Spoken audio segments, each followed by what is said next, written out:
So let's get going. Last time I ended off with Mehmed II, and we saw that he established the Ottoman state with a bureaucracy, treasury, with the financial department, taxes, and the secretariat, and so on. And he, the Turkish army now became very similar to the European armies with cannon and rifles. The infantry, as you'll see, of the Turks they were called the Janissaries. They were equipped with rifles, and they were up to European standards. They were a match for these European armies and so on. And we saw that he centralized the regime using this bureaucracy, and he conquered Constantinople and renamed it Istanbul, this new Islamic Rome. So there is this kind of crystallization of the Ottoman state parallel to what's happening in Europe. Now, and I also mentioned the fact that the conquered people, and I'll have more to say about this in a little while, the conquered people, that is to say, the non-Islamic people, the Christians and the Jews, they found a place within this empire. Of course, they were considered to be, infidels. They had to pay a tribute, but they were allowed to live in peace. And the Jews served as merchants and bankers, craftsmen. And likewise, the Greeks were merchants and especially important. They knew the Mediterranean. They were sailors. The Greek commerce on the sea was very important, and the Ottoman Navy was largely recruited from the Greek population. And I also mentioned that there's as well the Armenians. Armenia becomes part of the Turkish Empire, and the Armenians also merchants. So that's the reign of Mehmed II, but then he's followed by a sultan by the name of Bayezid, and his reign, which is fairly long into the 16th century, is a period of consolidation. Mehmed is the great builder, and under Bayezid, there is a kind of consolidation of the achievements of Mehmed. And then after him, we have the reign of Selim I, and his reign is short, between 1512 and 1520, but quite important, because up to this point, the Ottoman Empire is all about the control of the Balkans, the control of Anatolia, what is now Turkey. That's basically the Ottoman Empire. But with Selim, the Arab Middle East is conquered by the Ottoman Empire. I'm talking about today the states of Syria, Jordan, what is now Israel, Egypt. Those states become part of the Ottoman Empire. In other words, the Arab peoples fall under the control of the Turks under Selim I. Now, how did this come about? Well, this whole area that I've just been speaking about was actually under the control of a kind of another sort of Turkish group, the so-called Mamelukes. They were called the Mamelukes, and they were of Turkish origin, and they had come in a little bit later than the Seljuks, we could say. and they dominated this whole sort of area, which was predominantly Arab. But by the 15th century, early 16th century, the Mamluk kingdom had become decadent, and as a result, the Ottomans became interested, but also the Persian Empire, which also, although I'm not really going into it significantly, the Persian Empire to the east of the Ottoman Empire, the modern state of Iran, that's the Persian Empire. Well, the Persian Empire was consolidating, and they were interested basically in occupying this region. So the Ottomans began to quarrel with the Persians. And also involved in this struggle is, and we're now mentioning this, is the fact that although the Persian Empire was Islamic, just like the Ottoman Empire, its version of Islam was different. The Ottomans were Sunni. That was their tradition of Islam was Sunni, and the tradition of the Persians was Shiite. Shiite. Well, what's the difference between these two? I'm mentioning it. It is partly a kind of ethnic difference in that the the Shiite version of Islam especially became dominant in Persia, in Iran. The Iranian people overwhelmingly are predominantly Shiite Muslims, whereas the rest of the Middle East is predominantly Sunni. There is this basic division. It's sort of like the difference between Catholics and Protestants. So you have Sunnis, who I would say they're very different, but the Sunnis are basically more establishment. The Shiites, there is a certain sort of tradition of radicalism in the Shiite version of Islam that differentiates. And also, I would say that although some Arabs are Shiite, that the Shiite version of Islam is especially associated with Persia and the present state of Iran. That's the strong point of the Shiite group. Now we can sort of take this a little bit further in saying that the Sunnis tended to be they were, we can say, sort of fundamentalist in that obedience to the Quran, the literal word of the Quran, was very important in the Sunni version of Islam, and the legal interpretation of the Quran was quite important, still is quite important to the Sunni. On the other hand, the Shiites, of course, they adhere to the Quran as well, but they tended to produce a lot of mystics, saints, people who were inspired, divinely inspired people, saints, mystics, and also their religious leaders who had a lot of charisma. And you see this in terms of the Iranian Revolution. Khomeini, who led the Iranian Revolution, was a man of charisma. That is element in the Sunni, in the Shiite version. Well, these two groups have been fighting for centuries, have been antagonistic for centuries. They're antagonistic to this day. This division, for example, you see that, of course, Iran is a very big player in the Middle East.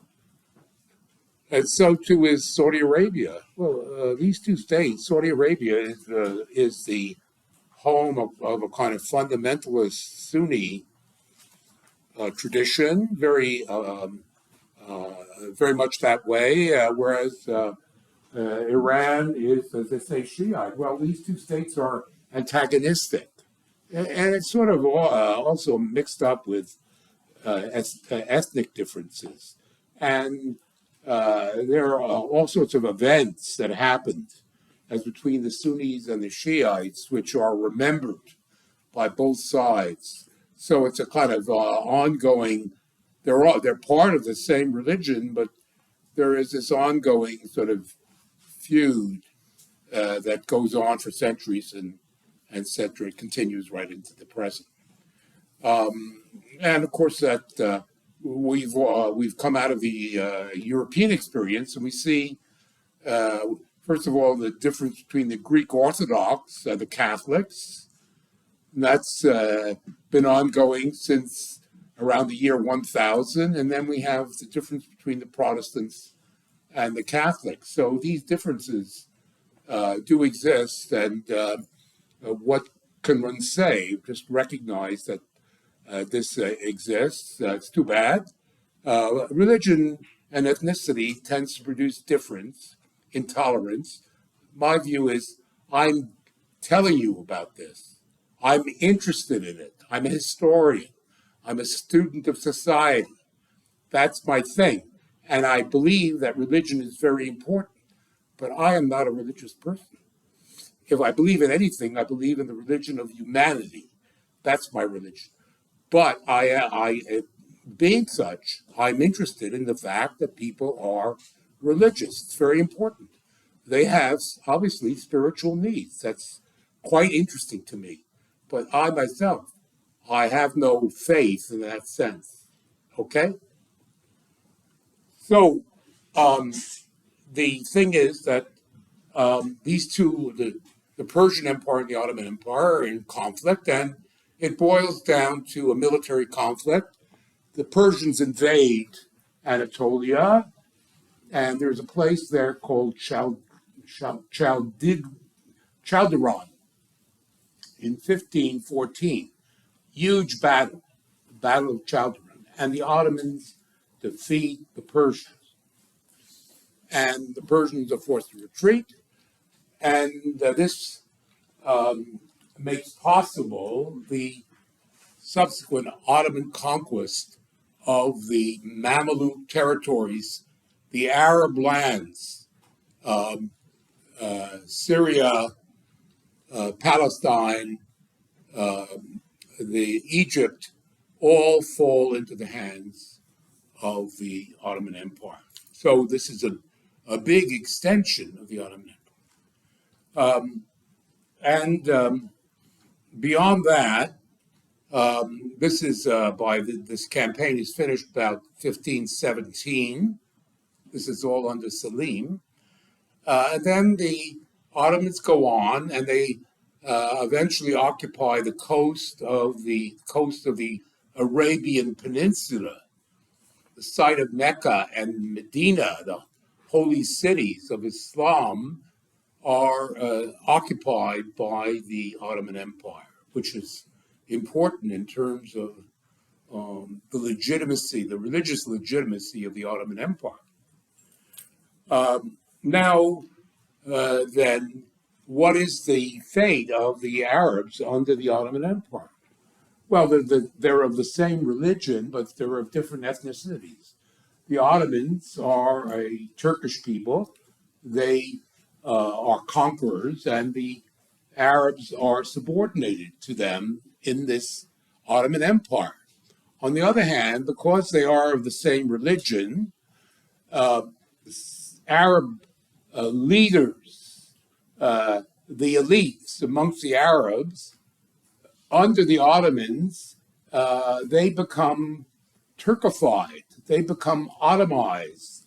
A lot of them do. They adopt the ways of life of the Ottomans. They are loyal. They're part of some of these people are part of the bureaucracy, or they become part of the military. And as a result, the sort of Arab elites, they sort of are subordinated within the Ottoman Empire. And Arabs remain in this situation until the beginning of the 20th century, when Arab nationalism is born in Europe during the time of the French Revolution, while by the beginning of the 20th century, nationalism, it's spread all over Europe, it's spreading all over the world, and it does spread into the Middle East, and the Arabs revolt, and a series of things happen, and the Ottomans lose control of these Arab lands, and eventually the Arab states achieve their independence. Of course, they have to fight the British and the French as well, but that's a later story. I'm not getting into that. That's basically the story of that. Well, we now come, following the death of Selim, to the greatest of the Ottoman rulers, Suleiman the Magnificent. Because his reign is a long one, between 1520 and 1566.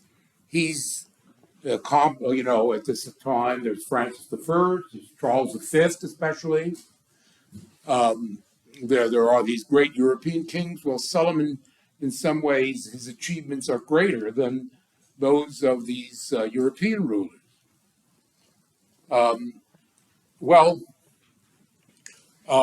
And early in his reign, in 1526, he launches a great jihad against the infidel Europeans. And in particular, he leads a huge, for those times, modern Turkish army, equipped with cannons and rifles and so on, the Janissaries, and it's over 100,000 men, and they march through the Balkans, and they arrive at the gates of Vienna. That's Central Europe. And it looks as though Vienna is going to fall to the Ottoman Empire. Jihad and Europe is the Christians in Europe, they're terrified and so on. And Charles V comes to the rescue. He organizes the resistance, and the Ottomans are forced to fall back. Of course, they fall back because they're overextended from a military point of view. You can only go so far. In these earlier armies, you could only go so far. Somebody like Napoleon, he tried to actually conquer the whole of Europe, including Russia, and you know how that ended.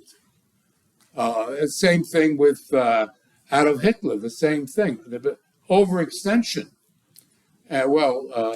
In this case, the Ottomans were overextended, and so they had to retreat. But I would say that, of course, Charles V saw this in a way as an opportunity, because he called upon all of Europe to unify under his leadership. So it was supposed to help him politically. But as a matter of fact, he met resistance. He couldn't get the cooperation of many of the German princes because they had become Lutheran. They had become Protestant, and they were not going to help Charles V. It gives you a sign of the sort of the divisions that are developing within Europe.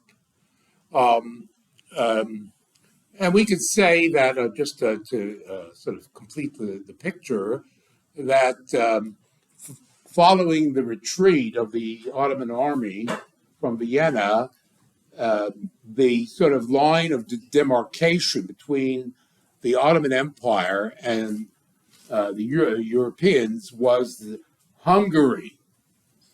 The state of Hungary became a no man's land, a virtual no man's land. To the east and south, it was occupied by the Ottomans. To the west and to the north, it was occupied by the Habsburgs.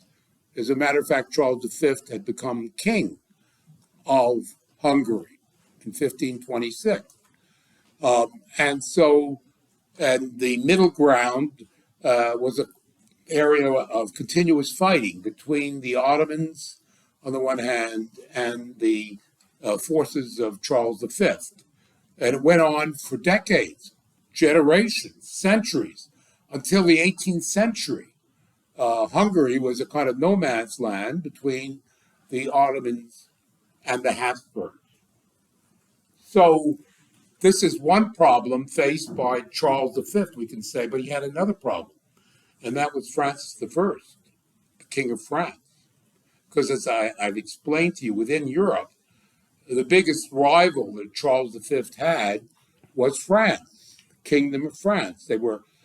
France was not prepared to become part of the Habsburg Imperium, the Habsburg Empire. And there were continuous wars between the French and the Habsburgs, Charles V, Spain, all through the first part of the 16th century and beyond. France was the rival of the Habsburg, the Spanish, and so on. Well, the French, under Francis I, they were hard pressed.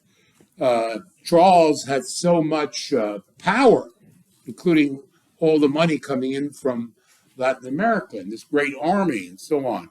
So what we find is that in 1528, Francis I, he decides, I'm going to make a deal with the Sultan in Istanbul.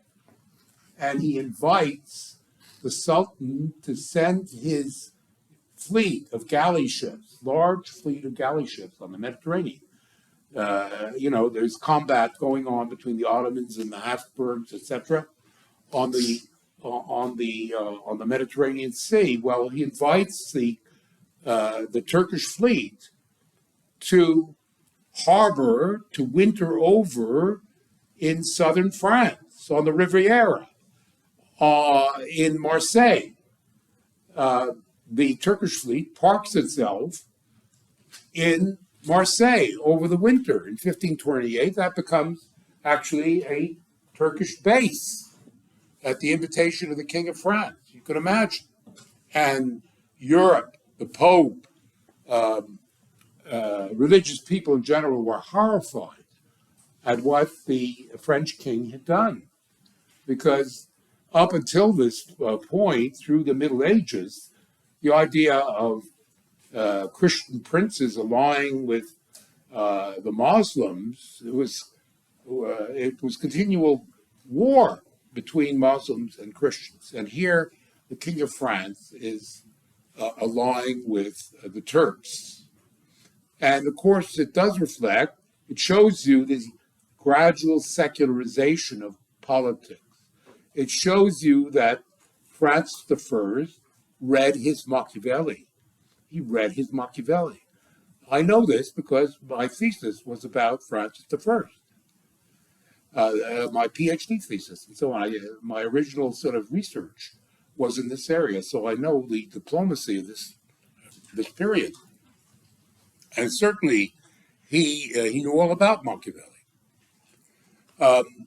In any case, this relationship between the Ottomans and the French was the beginning of something, because as a result of this French diplomacy, what happens is the Ottomans, who are occupying the whole of the Balkans, the whole of Southeastern Europe is under their control, they become part of European diplomacy from this point onwards. Inadvertently, the Ottoman Empire becomes part of the balance of power politics of Europe. And of course, Turkey, the Ottoman Empire, it has to be stressed, although it's Muslim, nevertheless is part of European diplomacy, modern European diplomacy from this point onwards. It's included, and that's true right down to the present. Although I would say that the relationship between the Europeans and the Ottomans. Partly it's religious differences, it's partly also the fact that the Europeans are getting stronger and the Ottomans eventually decline, and the European imperial powers, especially the British and the French, take advantage and they move in and so on. There's this European imperialism. But nevertheless, still, the Ottomans, the Turks, have this European connection. But even today, we see that this kind of conflict continues over the European Union, whether Turkey will, what is Turkey's place in the European Union. And you can see this in terms of the current diplomacy, where you see the leader of Turkey, Erdogan. Yes, he's part of the European Union, he's part of NATO. But we see him visiting Moscow all the time. And he has these deepening relations with Russia. He's not playing the game of the Europeans or the Americans. He's playing his own game. And so what I'm trying to say is that the Ottomans, the Turks, their role, yes, they are part of Europe, but they're not part of Europe. That is what I would conclude. I should finally say, with regard to this, that the French, as time wears on, they're given all sorts of privileges within the Ottoman Empire, more and more privileges. And especially they get privileges, commercial privileges, partly in Egypt, but especially in Lebanon and Syria. In that area, if you're familiar with that geography, Lebanon and Syria, that especially becomes closely connected with France. There is a Christian minority in Lebanon known as the Maronites, and they have a particular relationship with the French, and the French become their protectors. And eventually, the French basically establish, in the 20th century, the French go on to establish they become, Syria and Lebanon become their protectorate. The French establish a protectorate over Syria and Lebanon, and both those countries had to struggle against the French in order to get their full independence. So France is developing these relations, and I'm not even talking about its commercial relations, which become more and more significant as time wears on. But then there is another power that we want to talk about when we're talking about all of this, and that is Venice, because Venice was the major European commercial power in the Mediterranean in the Middle Ages. And this continues into the 16th century. The Venetians, who are merchants and bankers, they of course have, they're a strong state in Italy, in a divided Italy. They have all kinds of interests in Northern Europe, but they also have ties to the Middle East. They were the biggest importers of spices and silks during the Middle Ages, and this continues through at least toward 1580. The Venetians are players because the Atlantic route is not fully developed. It's only about 1580 that the Atlantic takes over. So the Venetians are still there, but their relations with the Ottomans is, again, sort of an ambiguous relationship. I told you when the first conquest of Constantinople occurred, trade was virtually suspended for a few years. But soon the Venetians sent their ambassadors to the Sultan and arrangements were made and the trade resumed. And the relationship continued. Sometimes the Ottomans and the Venetians disagreed. There were wars between the Venetians and the Ottomans during this period that I'm talking about, the first part of the 16th century. But essentially, the relationship continued because the economic base was very important to both powers. And so they continued to do business. Um, but we have to understand that the Venetians were this powerful commercial and banking state, but in terms of the sort of relationship with the Ottomans, the manufacturers and the bankers in the Ottoman Empire were Greeks and Jews. I explained that earlier in the lecture. The Greeks and the Jews were the Ottomans' bankers and traders and the navy. And so what we see is a sort of friction between Jews and Greeks on the one hand and the Venetians on the other. And we see that this expresses itself in a famous play of the 16th century, written by a certain Englishman. His name is Shakespeare. Does anybody know the name of the play? What's the name of the play? In which you see this Jewish merchant, and yes. Merchant of Venice? Yeah, that's right. That is the context. What I'm speaking about is the context in which this play unfolds. But as I said, the main thing is that there had to be a coexistence between Venice and the Ottoman Empire for commercial and economic reasons. And especially they had to cooperate because they were faced with the rise of the Atlantic.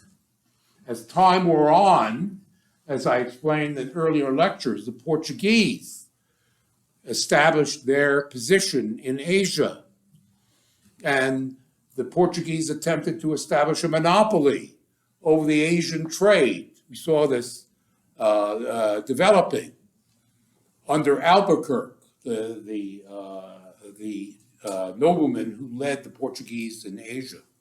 And they tried to exclude Arab and Venetian and Ottoman merchants from Asia. So as early as the second voyage of Vasco da Gama to India, there were actual naval battles between the Portuguese with their sailing vessels and Ottoman galleys who came down from the Persian Gulf and the Red Sea to fight the Portuguese, to try and prevent the Portuguese from basically dominating the trade, the inter-European trade with Asia.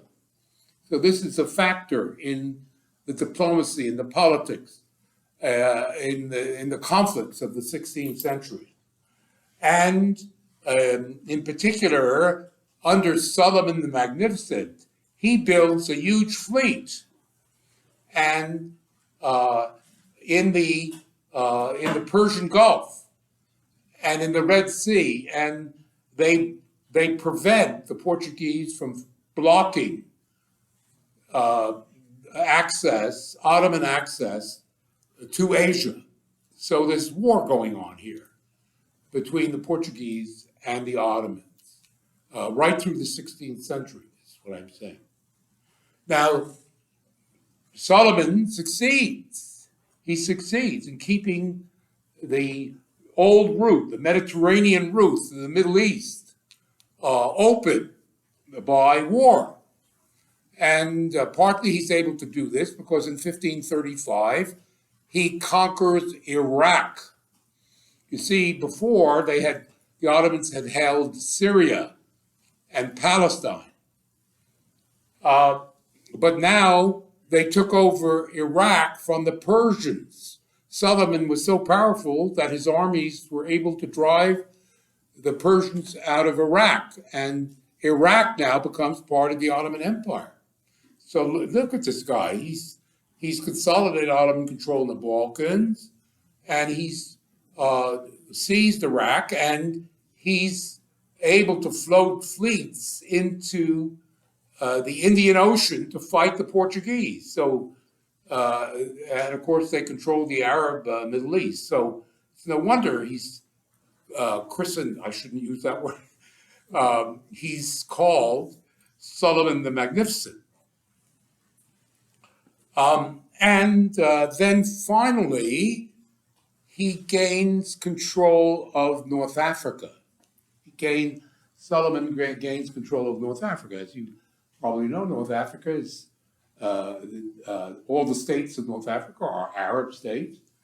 And they were held by various figures during the Middle Ages and on into the beginning of the 16th century. Well, finally, one important figure emerged. His name was Barbarossa, or Redbeard. Barbarossa means Redbeard.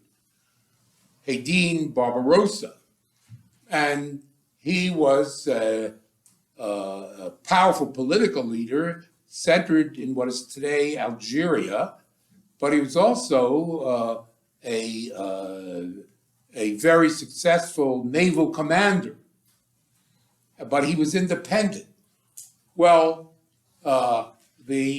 Solomon negotiates with Barbarossa, and Barbarossa agrees to become the Ottoman, essentially Governor General of Algeria and the whole of the North African coast, which now becomes part of the Ottoman Empire.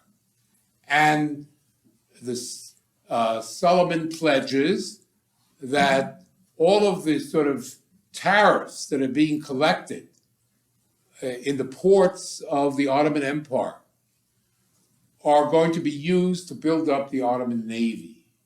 And Barbarossa is the leader of the Ottoman Navy. Of course, I have explained that a lot of the sailors and so on, captains, are in fact Greeks. But nevertheless, what I'm talking about is the development of Ottoman naval power. They had not been a naval power. Now, with the help of these Greeks, and now with Barbarossa, their naval power becomes more and more serious.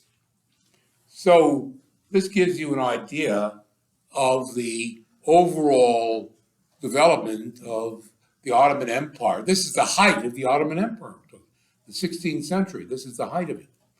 Well, their aspiration was, of course, to basically dominate the Mediterranean Sea.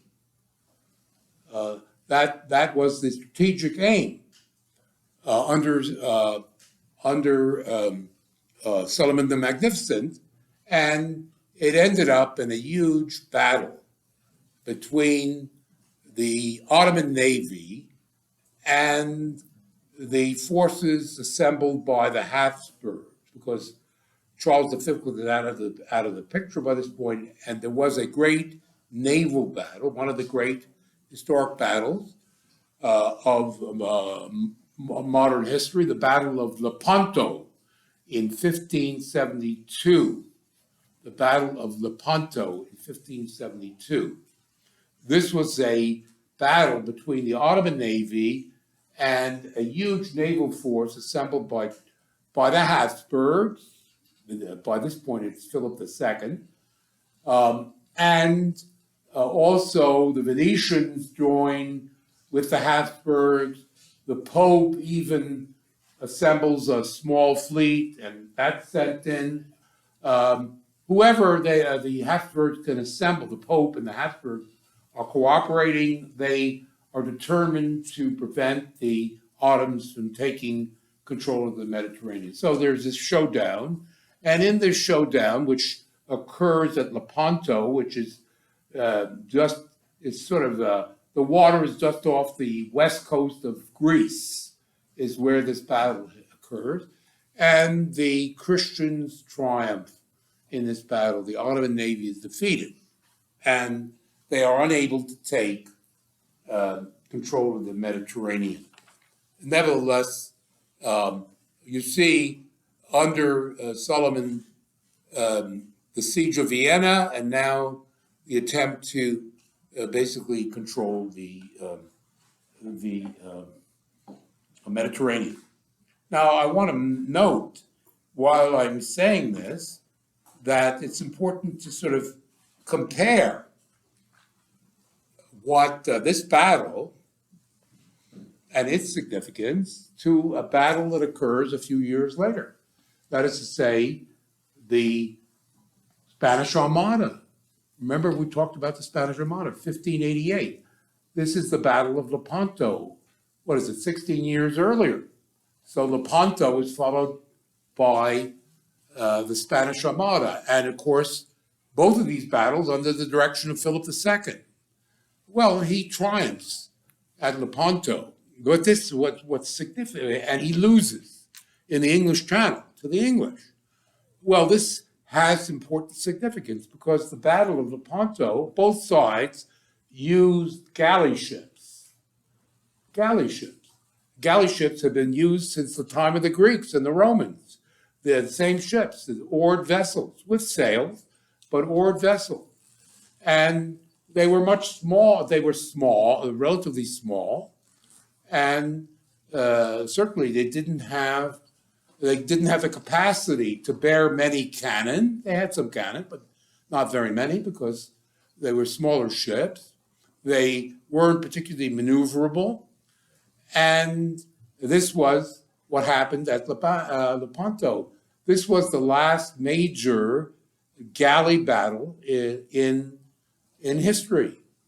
It's the last time you saw galleys because the big European men of war developed by the Dutch, developed by the English, developed by the French. These are the new ships, the advanced ships. And they're equipped with much heavier weapons and much bigger, very maneuverable. And why am I dwelling on this? Because it reflects the fact that the North Atlantic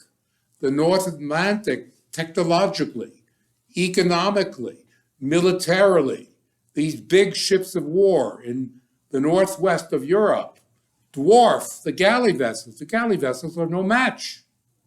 And this is going to express itself, obviously, in terms of the military and political balance. The Europeans, with their strong economies, the northwestern Europe, the realm of capitalism, it's going to dominate, not only economically, but also politically and militarily. So that's what we can say about that. Now, we can say that we should finally conclude that, as I've already mentioned, that the Mediterranean remained open. Despite these wars and so on, trade continued through the 16th century and into the 17th century, but this route, it declined. And the route, the Atlantic route, the route through the Indian Ocean, the route pioneered by the Portuguese, the route taken over by the Dutch, that became the main route to Asia. And the Mediterranean withered. Now that's very important in sort of explaining what happens, because gradually from about 1580 onwards, you see a decline in the commercial life of the Ottoman Empire. The Ottoman Empire was at the height of its prosperity during much of the 16th century, but from the late 16th century and then into the 17th century and beyond, the Mediterranean declines, the Middle East declines, Northwestern Europe, the Atlantic, the development of colonies in the New World begins to get the upper hand. And so we see from the beginning of the 17th century a decline, a decadence in the Ottoman Empire. The Ottoman Empire declined. But I should say that the Ottomans were not exceptional, because if you look at the Mediterranean as a whole, if you look at Italy, which at the beginning of the 16th century is still economically, that's where all the money is, in Italy. And the military political power is in Spain. But lo and behold, with the decline of the Mediterranean, these powers, the Italians, with all the money, it doesn't help them. And the Spaniards, with all their crusading and military power, by the 17th century, no money, they have no money. The bullion is running out. And so you see a decline, not merely in the Ottoman Empire, but also Italy and Spain as well. So this has to be borne in mind. Now, what I want to do now is turn to the internal structure of the Ottoman Empire. How did it work? What was the basis? Well, it worked. It was very different from Europe, as you'll see. Now, at the top of the Ottoman Empire, in terms of who was ruling, it was the Turks. They were the conquerors. They were the warriors. All of the major political posts were reserved for the Turks, and the tributes and taxes which were collected from everybody else that I've mentioned, Arabs, Jews, Christians, etc., all went into the treasuries and into the pockets of the Turkish elite, who had a monopoly over military power. They basically constituted the leadership of the armies and so in the navies, and they enjoyed, at least the top layers, a very luxurious lifestyle, especially the Sultan. Fabulous buildings, palaces that were built by the sultans during the 16th and even the 17th century, but also much of the Turkish aristocracy, the upper class. The luxurious way of living became legendary. So that was the way it essentially worked. And everybody else who basically was bearing the costs of this were considered to be the protected flock. That was the term used, the protected flock. That is to say, flock, of course, implies sheep and so on. But the point is that the Ottomans, they didn't force the rest of when people did convert to Islam, that was good, but they didn't force people to do that. The Jews could remain Jews. The Greek Orthodox could remain Greek Orthodox. The Armenians could have their version of Christianity.